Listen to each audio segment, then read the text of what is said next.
Eh bien salut à tous, on se retrouve aujourd'hui pour une nouvelle vidéo. Aujourd'hui ça va être une vidéo particulière, ça va être la présentation en fait du matériel, en particulier des leurres que je vais utiliser pour l'ouverture du carnassier qui arrive bientôt malgré ce confinement. On va attendre patiemment, mais du coup je me prépare petit à petit et je voulais vous montrer en vidéo ce que je compte utiliser pour essayer d'aller taquiner le brochet, les perches, le sand, le black bass et tout ce qui s'ensuit. Je vais me consacrer à deux types de pêche, donc dans un premier temps en medium et dans un second temps en big bait. Donc là je vais vous présenter du coup des leurres medium et des leurres big bait. Je vais vous montrer aussi succinctement les fluoros que j'utiliserai. Rien de fou, hein, pareil.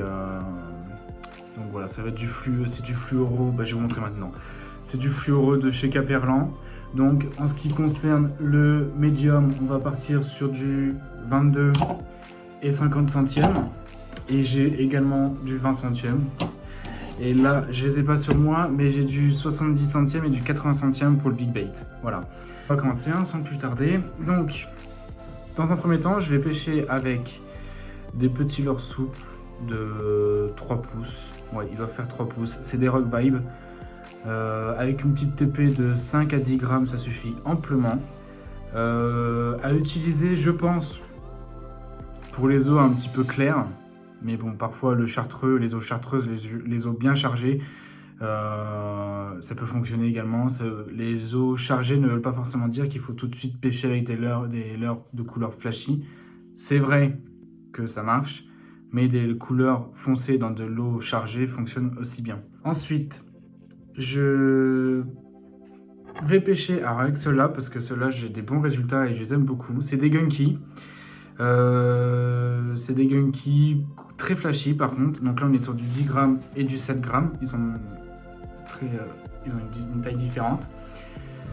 Donc là c'est pareil, c'est du leurre souple, directement plombé. On ne peut pas enlever la tête plombée sur cela. Ensuite, on va dire qu'on va partir sur sur une valeur sûre entre guillemets, les sandras. Donc c'est pas un sandra blanc et rouge, c'est un sandra comme ceci.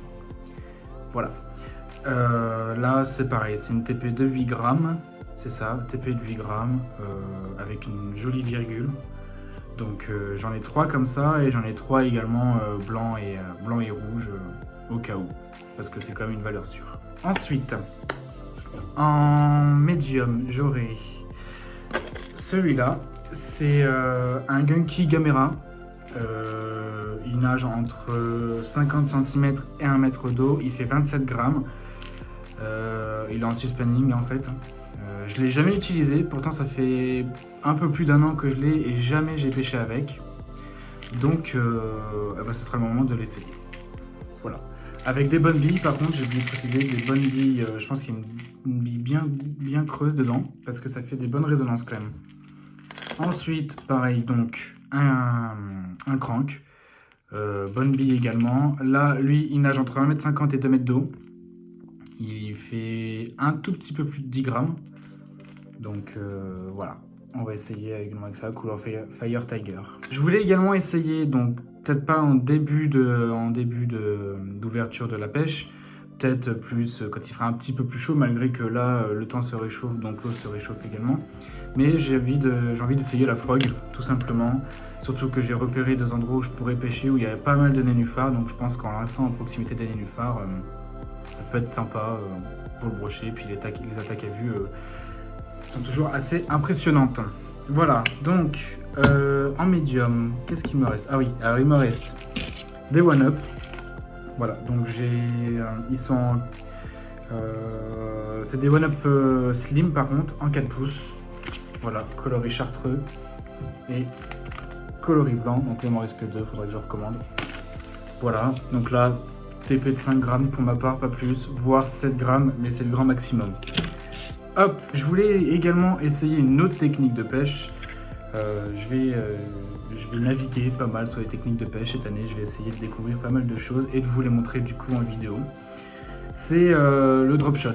Donc j'ai acheté du coup des plombs qui sont nécessaires pour le drop shot. Je vais essayer de vous en montrer un. Avec les hameçons également. Et puis j'ai trouvé dans une vieille boîte à pêche des leurres que je n'ai jamais utilisé parce que je ne savais pas justement à quoi ça servait ou comment l'utiliser. Et là, ils vont s'avérer utiles. Donc c'est des plombs comme ça. Je sais pas combien de grammes ils font 10 grammes. Voilà, c'est des plombs comme ceci, en cône, là, comme ça. Et en fait, on clipse le fil à l'intérieur. Regardez, je vais vous montrer vite fait avec du fluoro, par exemple. Hop. Vous prenez la longueur que vous souhaitez. Je vais vous montrer vite fait parce que c'est pas trop le sujet de la vidéo. Si ça vous intéresse, je pourrais vous faire un montage drop shot, par contre, en vidéo. Donc en fait, vous prenez la longueur qui vous intéresse. Dites-vous que le plomb, c'est ce qui touchera le sol, donc ce sera c'est l'extrémité de votre balle ligne. Donc, le plomb dans la tâche, vous tirez et c'est clipsé, voilà. Et après, vous mettez où est-ce que vous souhaitez votre hameçon. Et en fur et à mesure des conditions que vous pêchez, vous pouvez déclipser et choisir la hauteur de pêche. Voilà. Donc pour accompagner ça, j'ai des hameçons de chez Mustad en taille 6, rouge, voilà, qui sont faits pour le drop shot. Et du coup, les leurres que je vous parlais, donc je ne sais pas la marque, je vais essayer de trouver la marque, mais je sais que plusieurs marques le font. Ça fait beaucoup de marques là quand même. C'est des tubes en fait. C'est des tubes, vous savez, qu'on coupe, tac tac tac, on fait des petites lamelles, et puis du coup, ça fait comme une espèce de pieuvre, voilà. Et en fait, ben, on pique, on met l'hameçon, et ça s'anime plutôt bien quand on fait les montées au drop shot. Voilà, donc j'en ai quelques-uns comme ça, c'est des petites tailles. Je pense que pour la perche, même le black bass, je pense que ça pourrait être intéressant. Donc on essayera, et ça j'essayerai en vidéo par contre. Ensuite, j'ai fini en ce qui concerne le médium. Je vais m'attaquer maintenant au big bait. Alors le big bait, c'est pareil, j'ai fait une seule vidéo sur ma chaîne YouTube. Je vais pareil, cette année, essayer vraiment de m'initier au big bait à fond. Et puis apprendre les différentes techniques, et puis de savoir utiliser les différents leurres en général. Donc dans un premier temps, on a le Buster Jerk, voilà, Colory Pike, qui a des billes hyper creuses, qui font un bruit mais monstrueux. Une grosse caisse de résonance là par contre. Il nage un maximum 3 mètres de profondeur, il fait 75 grammes celui-là. Donc là on est dans du big bait pur et dur quoi. Donc j'ai regardé les retours sur YouTube, sur internet.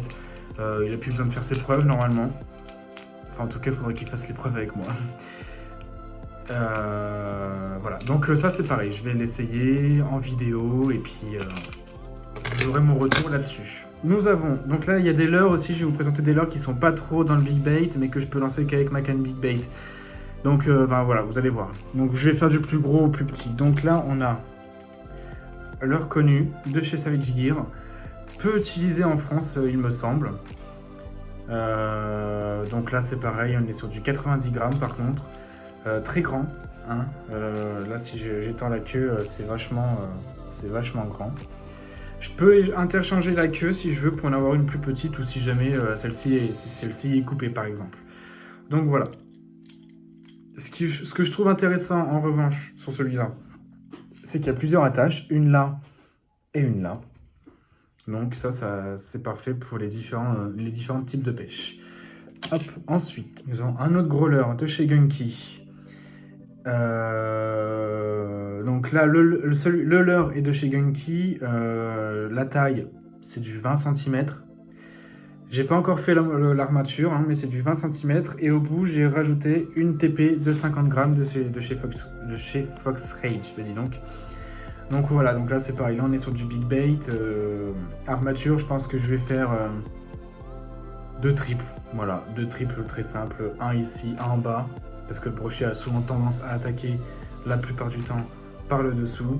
Et un triple au-dessus. Voilà. Ensuite, Pig Shad. Voilà, donc là c'est pareil, hein, valeur sûre, 20 cm également. Plus léger, plus aplati. Regardez, il est quand même vachement aplati. J'ai pu observer sa nage, il a une nage un petit peu, comment dire, comme ceci en fait. Il tourne comme ça dans l'eau. Voilà, je sais pas si vous allez trop bien le voir à la caméra. Donc là, je vais essayer de trouver une grosse TP. J'aimerais bien trouver une grosse TP justement pour avoir un gros hameçon, ou alors pareil armature avec une tête plombée que je mettrai moi-même, et 2 triples. Voilà, tout simple. La 3 des troutes, la 4 des troutes même il me semble, alors attendez, je vais pas raconter de bêtises. Mais ouais, c'est ça, c'est la 4 des troutes. Voilà. J'ai les emballages encore pour les grammages et la taille. Donc là, c'est du 17 cm en 80 grammes. Tous les leurres que je vous présente, c'est des leurres que je n'ai jamais utilisés, c'est que des leurres neufs. Donc j'attends d'avoir des retours là-dessus et de voir de quoi ils sont capables. Voilà, donc déjà pré-monté, le poids est déjà dedans, donc prêt à pêcher. Prêt à l'emploi. Ensuite, j'ai 3 autres leurres que vous avez vus en revanche sur ma dernière vidéo de justement de mes premières pêches au Big Bait, de la présentation de mon matériel. Donc les 3 leurres qui suivent là, c'est 3 leurres que j'ai acheté chez Pacific Pêche, qui n'ont pas de marque particulière, voilà, mais c'est des leurres qui sont très désaxés et qui nagent plutôt bien. Au maximum de nage, j'ai 2 mètres, au minimum, j'ai 1 mètre. Ensuite, celui-là, je le fais nager à la hauteur que je souhaite. Voilà. Et le dernier, donc là, celui que je disais que je considère pas trop comme Big Bait, mais que je peux lancer qu'avec la canne en Big Bait. C'est un B-Watch chez Divinator. Voilà, en 55 grammes. Donc pour moi, c'est pas trop du Big Bait, mais c'est que ma canne Savage Gear me lance jusqu'à 40 grammes. Donc bon, voilà, je vais pas trop. Je sais que je peux lancer avec, mais j'ai pas trop envie de tirer sur le blanc. Voilà. Donc du coup, ça partira avec la canne en Big Bait. Voilà. Je voulais vous montrer autre chose avant de terminer la vidéo. Donc pour ce leurre-là, je vous expliquais que du coup, on pouvait interchanger la queue. Hop, donc en fait, il suffit... Alors faites attention avec les tripes parce qu'ils sont vraiment énormes. Il suffit de la dévisser. Tac, et voilà. Donc celle-là, en fait, c'était la plus petite. Hein. Et de mettre, du coup, la plus grande. Ou la plus petite, vice-versa, quoi. Faites attention de bien aligner, histoire que les rayures soient bien en haut et pas en bas. Voilà. Et là, du coup, on est sur un leurre beaucoup plus grand. Voilà. Donc c'est ce que je vous disais. Ensuite, je voulais vous présenter... Enfin, j'ai un petit spinner. Presque un micro-spinner même, je dirais. Il est un peu rouillé. Du coup, j'en ai recommandé d'autres pour repêcher avec eux. Enfin, avec du spinner et puis avec des jupes, parce que là, il a plus sa jupe. Donc voilà, donc pareil, spinner lancé dans les nénuphars ou dans les encombrements, ça, j'en veux plein. Je voulais vous montrer autre chose. Alors, c'est pas des leurres de marque, hein, c'est des leurres que j'ai commandés sur AliExpress. C'est juste que je voulais essayer et en fait, je suis plutôt content de la qualité du produit. Voilà, je vais vous montrer. C'est des leurres comme ça, voilà. C'est un petit peu des... comme des mini one-up en fait, tout simplement. Sauf que c'est pas du tout des one-up. Hein. Et je suis plutôt satisfait de la qualité. Donc j'en ai des roses. J'en ai des gris. Alors par contre, ils sont encore plus fragiles que les one-up. J'en ai des gris. Voilà. Alors attendez. Hop. En fait, j'ai choisi 5 coloris. J'en ai des roses bleues. Voilà. Tac. J'en ai des pailletés noirs et gris. Ceux-là, ils me plaisent bien. Voilà. Et enfin, j'en ai des jaunes fluo. Voilà, comme ceci. Donc ça, là, très honnêtement, c'est du 2,5 pouces. Je vais les utiliser pour la perche, essentiellement. Pareil, je pourrais les utiliser pour pêcher au drop shot. Donc voilà, il y aura plein de choses à faire. Et si je pêche pas au drop shot avec, petite TP de 2,5 grammes et ça serait parfait, je pense. Sur ce les gars, écoutez, je vous souhaite tous un bon confinement, malheureusement. On doit faire avec et puis on doit rester patient. C'est un petit peu notre qualité suprême, on va dire, en tant que pêcheur, d'être patient. Continuez à bien vous équiper, bien ranger votre matériel, entretenir vos moulins. Et puis vous serez plus que prêt pour cette ouverture tant attendue. En espérant qu'on soit libéré pour l'ouverture du 26 avril, mais on n'y croit pas trop. Enfin bref, je vous souhaite à tous une bonne journée. Et puis portez-vous bien, faites attention à vous protéger votre entourage. Et puis moi je vous dis à très bientôt pour une nouvelle vidéo. Allez, salut!